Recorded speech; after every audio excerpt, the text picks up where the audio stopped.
আমরা দেখেছিলাম এই বলটার আগে তামিম একটু তৌহিদের সাথে যে কথা বলছেন, সম্ভবত তৌহিদকে বলছেন যে আই নো ইউ, তুমি এভাবে ব্যাটিং করো, বাট ইম্পর্টেন্ট আছে তুমি একটু নট আউট থেকে যাও, কনফিডেন্স দিয়ে ম্যাচটা শেষ করো, তুমি তোমার শট খেলো, but don't get out playing some silly shorts.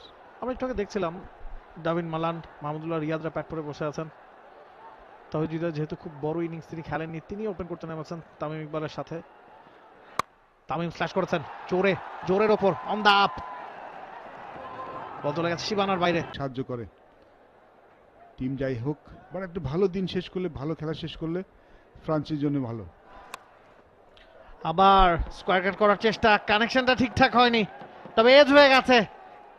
ইন্টেনশনটা ওদিকেই ছিল তামিম ইকবালের। একটা বিষয় খেয়াল করে দেখবেন, তামিম যে জায়গাটা দাঁড়াচ্ছেন এই কারণে কিন্তু এই বলগুলোতে রুমও পেয়ে যাচ্ছেন বেশ ভালো মতো।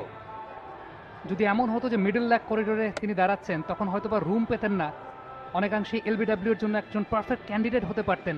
বাট বড় ব্যাটার ফরম্যাটের জন্য অতটা কিন্তু কম রানের কারণে আপনি স্লো স্পিনিং উইকেট দিতে পারবেন না, একদমই নয়।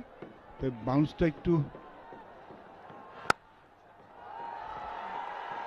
4 হয়ে যাবে। তামিম বললেন মালানকে হয়তো তুমি যেটা পারো আমিও সেটা পারি, সেই কাজটাই রিপিট করে দেখালেন তামিম। এবং শুনবে যেটা আসলে বলছিলেন, আমরা লো উইকেট বলতে বুঝি যে স্পিন ধরছে, স্পিনাররা ডমিনেট করছে, বল হয়তো খুব বেশি বাউন্স করছে না, ভ্যারিয়েবল বাউন্স আছে। কিন্তু এখানে কম রানের কারণ হয়তো একটু টেনিস বল টাইপের বাউন্স, যেটা আসলে হঠাৎ করেই বল পিচ করার পরে একটু বেশি বাউন্স করে।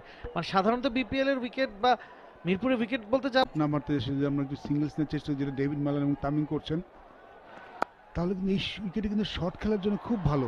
দেখুন what a placement by Tamim Iqbal Khan. ওই যে বলছিলাম আলতো ব্যাটে খেলছেন তামিম মালানরা, আলতো ব্যাটে জাস্ট প্লেস করে দিলেন। Oishal's flag is flying high. Their owners are happy. Why shouldn't be?